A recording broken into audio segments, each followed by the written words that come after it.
Hello guys, आज हम लोग का टॉपिक है जहाँ से हम लोगों ने छोड़ा था यहाँ से कि आज हम लोग पढ़ेंगे इसके एग्जांपल ग्राम पॉजिटिव और ग्राम नेगेटिव के। और मैं थोड़ा सा और इसको रिपीट कर दूँगा, ग्राम पॉजिटिव और नेगेटिव, ये पिछले टॉपिक में छूट गया था थोड़ा। और सेल मेम्ब्रेन के आज हम लोग फंक्शंस की बात करेंगे और स्ट्रक्चर की। ठीक है, तो अब यहाँ पे हम लोग वापस से देखते हैं कि ग्राम निगेटिव में जो वॉल होती है, सेल वॉल, वो होती है थिन, यानी पतली होती है। पतली होने की वजह से क्या होता है कि जो स्टेन है, जब हम लोग डी स्टेनिंग करते हैं, डी स्टेनिंग जब करते हैं तो जो कलर अंदर से जब बाहर जाता है तो आराम से चला जाता है, क्योंकि इसकी सेल वॉल थिन है। इसको याद करने का तरीका है इसको, क्योंकि ग्राम नेगेटिव की सेल वॉल थिन है, इसी वजह से स्टेन आसानी से बाहर चला जाता है। और इसकी सेल वॉल मोटी है, तो ये जब यहाँ पे खूब ज़्यादा अमाउंट में वॉल्स प्रेजेंट होंगी, इसी वजह से ये वापस नहीं जा पाता कलर इसके अंदर से। तो इसी वजह से ग्राम पॉजिटिव में थिक होने की वजह से ये cell wall not easy lose stain, stain जल्दी लूज नहीं करती है। ये याद रखना है दोनों में डिफरेंस। और आगे चलते हैं ग्राम निगेटिव के एग्जांपल, ग्राम पॉजिटिव के एग्जांपल। सबसे ज़्यादा क्वेश्चंस इसी से बनते हैं। ठीक है, ध्यान देने वाली बात है कि ग्राम निगेटिव में माइकोप्लाज्मा, ई कोलाई, साइनोबैक्टीरिया, ये तीन आते हैं, और भी आते हैं लेकिन तीन अभी हम लोग को पढ़ने हैं। ठीक है, और पिलाई and porins occur in gram positive. ठीक है, पिलाई और पोरिन्स किस में होते हैं? ग्राम पॉजिटिव में होते हैं। ठीक है, ग्राम पॉजिटिव में पिलाई एंड पोरिन्स होते हैं, ये नेगेटिव में नहीं होते। ठीक है, पिलाई and porins absent in gram negative. Gram negative में पिलाई एंड पोरिन्स अब्सेंट होते हैं। उल्टा लिख दिया, इसको यहाँ लिखना चाहिए था, इसको यहाँ पे। ठीक है, पिलाई and porins absent in gram negative. Gram negative में, यहाँ पे ग्राम निगेटिव में पिलाई एंड पोरेंस क्या होते हैं? अब्सेंट होते हैं, यानी कि यहाँ पे पिलाई एंड पोरेंस अब्सेंट होंगे। ठीक है, और पिलाई and पोरेंस occur in gram positive. ठीक है, अकर होते हैं ये किसमें? ग्राम पॉजिटिव में, ग्राम पॉजिटिव में। ठीक है, ध्यान देने वाली बात है। थोड़ा सा उल्टा कर दिया मैंने, ये फिगर यहाँ बना दी। पिलाई यहाँ पे प्रोटीन के चैनल से बोल देते मैंने, ये पोरेंस है। ठीक है, आगे चल के हम लोग पढ़ेंगे इसको, पोरेंस क्या होता है। अब सेल वॉल ये है। ठीक है, अब इसके एग्जाम्पल हो, ग्राम निगेटिव के एग्जाम्पल हो गए, याद कर लीजिए, माइकोप्लाज्मा, ई कोलाई, साइनोबैक्टीरिया। और आगे चलते हैं एग्जाम्पल्स ऑफ ग्राम पॉजिटिव। ठीक है, लैक्टोबैसिलस, ये कर्ड वाला, दही वाला, और क्लोस्ट्रोडियम, क्लोस्ट्रेडियम इसको बोलते हैं। अब आते हैं हम लोग सेल मेम्ब्रेन पे। ठीक है, सेल मेम्ब्रेन, चलिए सेल मेम्ब्रेन स्टार्ट करते हैं। हमने क्या बताया था सबसे शुरुआत में, जब मैंने कहा था कि हम लोग क्या करेंगे, सबसे पहले ये किस चीज़ की बनी है और उसके बाद उसका रोल क्या है। किस चीज़ की बनी है, अब देखते हैं। Made up of lipid, phospholipid. ये लिपिड बाई लेयर की बनी होती है। ठीक है, लिपिड बाई लेयर की बनी होती है, और फॉस्फोलिपिड, उसी को हम लोग फॉस्फोलिपिड कहते हैं। ठीक है, फॉस्फोलिपिड की बनी होती है। अब ध्यान दीजिएगा, अभी मैं आपको पूरा समझाऊंगा अभी इसके बाद। देखिए, हम लोग यहाँ पे क्या करते हैं, एक ये लेते हैं ग्लिसरॉल। ग्लिसरॉल क्या होता है कि ऐसे CH2, CH और CH2, इसके ऊपर OH ग्रुप जुड़ जाता है, तो इसी को हम कहते हैं ग्लिसरॉल। इतनी चीज़ों को मैं क्या कहता हूँ? ग्लिसरॉल कहता हूँ। ठीक है, ग्लिसरॉल कहता हूँ। फिर इसमें जब मैं तो ये लॉन्ग फैटी एसिड का मतलब क्या कि long chain of carboxylic acid, मैं इसमें लॉन्ग चेन यानी बहुत लंबी चेन जोड़ देता हूँ कार्बोक्सिलिक एसिड की, फैटी एसिड की लॉन्ग चेन जोड़ देता हूँ। दो OH ग्रुप पे मैं लॉन्ग चेन जोड़ देता हूँ। ठीक है, ऐसे लंबी लंबी लंबी लंबी। ठीक, और एक OH ग्रुप पे मैं फॉस्फेट जोड़ देता हूँ। तो मैं टोटल क्या कहूँगा?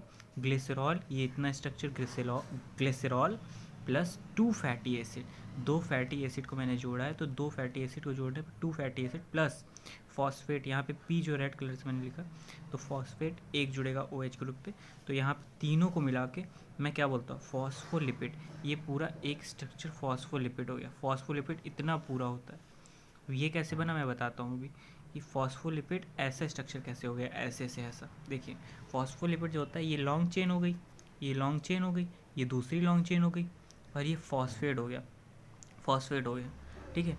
ये फॉस्फेट रेड कलर का मैंने यहाँ दिखा दिया, रेड कलर का, और दोनों लॉन्ग चेन को मैंने यहाँ दिखा दिया, पहली लॉन्ग चेन, दूसरी लॉन्ग चेन, कुल मिला के ऐसा कुछ स्ट्रक्चर हो जाएगा। ठीक है, ऐसा कुछ स्ट्रक्चर हो जाएगा, जिसमें कि ये दोनों चेनें हैं, ये हाइड्रोफोबिक है, यानी ये पानी से दूर भागती हैं। ये दोनों चेनें जो हैं वो पानी से दूर भागती हैं, क्योंकि ये चेनें फैटी एसिड की बनी हुई हैं। इसी वजह से जो ऑयल है, ये फैटी एसिड मतलब ऑयल वैक्स ये सब, तो फैटी एसिड ऑयल यानी पानी से दूर भागता है, पानी को प्यार नहीं करता है, इसी वजह से ये हाइड्रोफोबिक हो जाएगा। हाइड्रोफोबिक मतलब वाटर रिपेलिंग, ठीक है। और ये जो फॉस्फेट है ये वाटर लविंग है, ठीक है। हाइड्रोफिलिक है, ये जो फॉस्फेट है रेड कलर का ये हाइड्रोफिलिक है, और ये जो इतनी चीज़ें हैं वो हाइड्रोफोबिक है। अब ये ध्यान देने वाली बात है कि ये पूरा स्ट्रक्चर दोनों मिला के आधा स्ट्रक्चर हाइड्रोफोबिक है और आधा स्ट्रक्चर हाइड्रोफिलिक है, ये हाइड्रोफिलिक है, पानी लविंग, और ये water repelling, water loving water repelling दोनों इसमें है। आगे चलते हैं हम लोग, इसके आगे बात करते हैं इसका स्ट्रक्चर कैसा होता है। अब मैंने कई सारी लिपिड बाइलेयर यानी फॉस्फोलिपिड को मैंने कई सारी फॉस्फोलिपिड ऐसे लाइन से लगा दी, ठीक है, ऐसे करके लाइन से लगा दी। ये प्रोटीन के चैनल है जो मैंने बताया नहीं था, ये सेल मेम्ब्रेन का स्ट्रक्चर पढ़ रहे हैं हम लोग, ये पूरी सेल मेम्ब्रेन है, ठीक है, पूरी सेल मेम्ब्रेन है। अभी ये आगे चल के पूरा ऐसे गोल गोल घूमेगा तो ये पूरा सेल मेम्ब्रेन बन जाएगा, ठीक है। अगर ऐसे ही अरेंज करते जाएंगे हम लोग गोल गोल फॉर्म में, पूरा सर्कल बना देंगे इससे, तो ये पूरा बन जाएगा हम लोगों का सेल मेम्ब्रेन। अब देखिए मैंने बताया था सेल मेम्ब्रेन में एक प्रोटीन के चैनल होता है, कई सारे प्रोटीन के चैनल्स होते हैं ऐसे, ताकि जो ग्लूकोज है या बड़े कोई पार्टिकल है वो इसके अंदर से आके सेल के अंदर आ जाए, ठीक है, सेल के अंदर आ जाए। तो फिर जब सेल के अंदर आना है तो इसके लिए इसको क्या बोलते हैं, कई सारे जो प्रोटीन ये फॉस्फोलिपिड, एक को क्या कहेंगे फॉस्फोलिपिड, कई सारे अरेंज किए, उसके नीचे भी ऐसे अरेंज कर दिए, और दोनों को जो हम एक साथ बोलेंगे तो बोलेंगे लिपिड, लिपिड की लेयर है दोनों, बाई लेयर, क्योंकि एक लेयर है लिपिड की दूसरी लेयर भी लिपिड की, तो दोनों को मिला के बोलेंगे लिपिड बाई लेयर, ठीक है, ध्यान रखिए लिपिड बाई लेयर। और एक को क्या बोलेंगे फॉस्फोलिपिड। तो हम पूछेंगे अगर आपसे कि सेल मेम्ब्रेन किस चीज़ की बनी होती है, made up of lipid, lipid कौन सा लिपिड, फॉस्फोलिपिड की बनी होती है, एक क्या कहेंगे फॉस्फोलिपिड। और अगर पूरा स्ट्रक्चर बताएं, अगर दोनों लेयर कहेंगे तो लिपिड बाई लेयर, ठीक है। Arrange in by layer, hydrophobic inner होता है, जो इनर का पार्ट है अंदर का पार्ट है हाइड्रोफोबिक है। कैसे, देखिए ये वाटर से कनेक्ट होगा, ठीक है, ये भी वाटर से कनेक्ट होगा, क्योंकि सेल के अंदर का हिस्से में भी वाटर होता है, साइटोप्लाज्म होता है, और बाहर के हिस्से में भी वाटर होता है। तो दोनों ये दोनों तरफ वाटर है, तो हिस्सा ये जो ये रेड वाला है ये हाइड्रोफिलिक है, पानी से प्यार कर रहा है, इसी वजह से वो पानी की तरफ है, दोनों हिस्से पानी की तरफ है। और जो हाइड्रोफोबिक वाला हिस्सा है यानी जो पानी से प्यार नहीं करता वो अंदर है, वो एक्सपोज नहीं है बाहर, ठीक है, इसी वजह से ये ऐसे अरेंज फॉर्म में है, ठीक है। हाइड्रोफोबिक है वो इनर है, हाइड्रोफोबिक इनर है, और हाइड्रोफिलिक जो पानी लविंग है वो आउटर है, यानी कि जो फॉस्फेट है वो बाहर है, ठीक। अब हम लोग रोल की बात करते हैं, मैंने क्या कहा था पहले स्ट्रक्चर, पहले हम लोग इसका किस चीज़ का बना है और फिर क्या वर्क करता है, मैंने ये कहा था। रोल देखते हैं, मूवमेंट ऑफ सब्सटेंस कंट्रोल, ये सब्सटेंस की मूवमेंट को कंट्रोल करता है, जैसे कि कोई प्रोटीन यहाँ से वहाँ जाना चाहता है तो ये चैनल की मदद से जाएगा, कोई वाटर आना चाहता है अंदर तो ये ऑस्मोसिस की वजह से अंदर आ जाएगा, डिफ्यूज़न की वजह से अंदर आ जाएगा। इसका कहने का मतलब ये है। अब देखिए ये रोल हो गया सब्सटेंस के मूवमेंट को कंट्रोल करने के लिए, और ग्लूकोज वाटर Na ये सब ग्लूकोज सब मेम्ब्रेन के थ्रू ही आर पार जाता है, ठीक। अब नोट करने वाली बात ये है, बहुत important, cell membrane is structurally similar in prokaryotic and eukaryotic. ये जो ये सेल मेम्ब्रेन है, ठीक है, वो प्रोकैरियोटिक में भी यही है यानी बैक्टीरिया में भी यही है, और यूकैरियोटिक में भी यही यानी एनिमल प्लांट और फंजाई सेल में भी यही सेल है। हम लोग को दोबारा पढ़ने की ज़रूरत नहीं है, ठीक है, इसको ध्यान से अगर आपने पढ़ लिया है तो फिर आगे चलते हैं। अब हम लोग चौथे स्ट्रक्चर की बात कर रहे हैं, हम लोग क्या पढ़ रहे हैं ध्यान दीजिएगा। सबसे पहले हम लोगों ने पढ़ा glycocalyx, number 1 glycocalyx. Second number पे पढ़ा हम लोगों ने सेल वॉल पढ़ा हम लोगों ने। थर्ड नंबर पे सेल मेम्ब्रेन। अब चौथे नंबर पे आता है फ्लैजिला की बात कर रहे हैं, ठीक है। हम लोगों ने 3 स्ट्रक्चर पढ़ लिए हैं जिसको कहते हैं सेल एनवेलप। अब चौथे स्ट्रक्चर की बात करें तो हम लोग फ्लैजिला पे आते हैं, फ्लैजिला चौथा स्ट्रक्चर, ठीक है। ध्यान से ये ज़रूर पता होना चाहिए कि हम लोग क्या पढ़ रहे हैं, किस हिसाब से हम लोग चल रहे हैं, ठीक है। अब इसके बारे में पढ़ते हैं।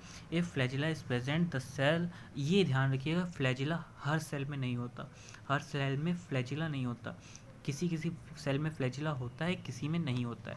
अभी हम लोग देखेंगे, ठीक है, किस में होता है किस में नहीं होता है, एग्जाम्पल भी दिए हैं यहाँ पे। देखिए, if flagella is present then cell is motile.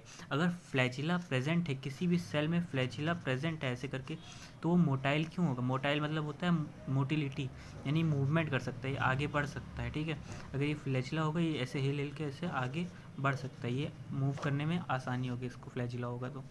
अब अगर फ्लैजिला प्रेजेंट है तो उसको कहेंगे मोटाइल, अगर फ्लैजिला नहीं प्रेजेंट है उसको कहेंगे नॉन मोटाइल, ठीक है।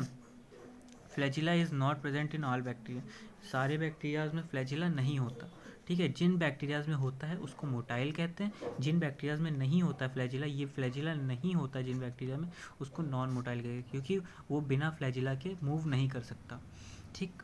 अब आगे बढ़ते हैं। मोटाइल फ्लैजिला यानी जिसमें फ्लैजिला प्रेजेंट होता है, जो मोटाइल होते हैं उनके एग्जाम्पल हैं ई कोलाई, स्पाइरुलिना, स्पाइरुलियम, स्पाइरुलियम, ठीक है। स्पाइरुलियम जो है ऐसा स्ट्रक्चर होता है, कोकस वोकस में पढ़ा होगा, कोकस का जो एनसीईआरटी में डायग्राम दिया है उसके अंदर भी स्पाइरुलिना है, ठीक है।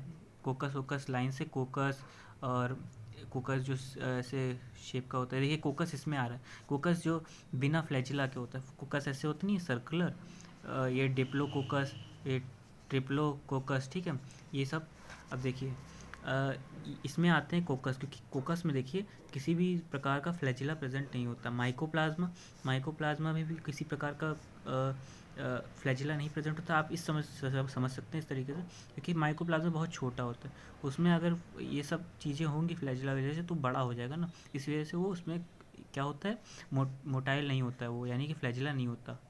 और साइनोबैक्टीरिया, ये नए टाइप के बैक्टीरिया, इसमें फोटोसिंथेसिस होता है, ध्यान रखिएगा, याद करने की ट्रिक बता रहा हूँ, ठीक है।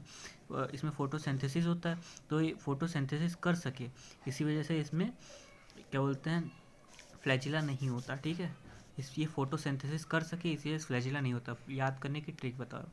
और स्पाइरुलियम, स्पाइरुलियम ये आपको याद हो जाएगा बहुत जल्दी, क्योंकि इसमें फ्लैजिला होता है, क्योंकि जो स्ट्रक्चर दिया है एनसीईआरटी में पूरे में, सिर्फ इसमें ही एक फ्लैजिला होता है और किसी में नहीं होता, कोकस वोकस में नहीं होता। अब ई कोलाई में होता है, ठीक है। अब आगे चलते हैं, एक क्वेश्चन करते हैं, डू इट, इसको कर लीजिए, क्वेश्चन बहुत important. Non motile cell present in, अब देखिए क्वेश्चन पढ़िए ध्यान से और इसका जवाब दीजिए। Non motile cell present in, non motile cell किस में प्रेजेंट होता है? विलेप्थ्रिक्स और क्लेमाइडोमोनास और नॉस्टॉक और एक्टोकार्पस, एक्टोकार्पस, चारों में से कौन सा ऑप्शन सही होगा? Non motile cell present in, यानी कि जो नॉन मोटाइल होता है वो सेल किस में प्रेजेंट होता है? अब देखिए इतना ये सब पढ़ने की ज़रूरत नहीं है, आप कहेंगे ये मैंने नहीं पढ़ा, ये भी नहीं पढ़ा, ये भी नहीं पढ़ा, ये तो पढ़ा है जी। ये एलिमिनेशन मेथड लगाने की बजाय आप डायरेक्ट एलिमिनेशन मेथड लगाने की बजाय आप डायरेक्ट चॉइस मेथड लगाइए, ठीक है। नॉस्टॉक किसका एग्जांपल? साइनोबैक्टीरिया का एग्जांपल है, मैंने बताया था नॉस्टॉक, एनाबीना, स्पाइरुलिना, है ना, स्पाइरुलिना, और बताया था ऑसिलोटोरिया, ठीक है। ये नॉस्टॉक साइनोबैक्टीरिया के एग्जाम्पल, इसी वजह से इसका आंसर ये हो जाएगा, ये आंसर हो जाएगा, ठीक है। अब स्ट्रक्चर की बात करते हैं हम लोग, किसका स्ट्रक्चर हम लोग पढ़ रहे हैं?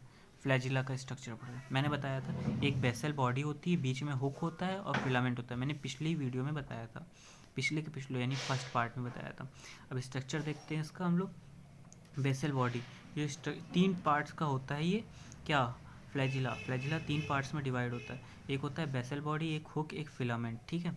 अब इन सबको मिला के क्या कहते हैं हम लोग, ये सारा किस चीज़ का बना होता है? ऐसे अगर स्टील का बना होगा ये तीनों तो स्टील कहेंगे, वैसे ये made up of flagellin protein, एक प्रोटीन का बना होता है, प्रोटीन का बना होता है, कौन सी, फ्लैजिलिन।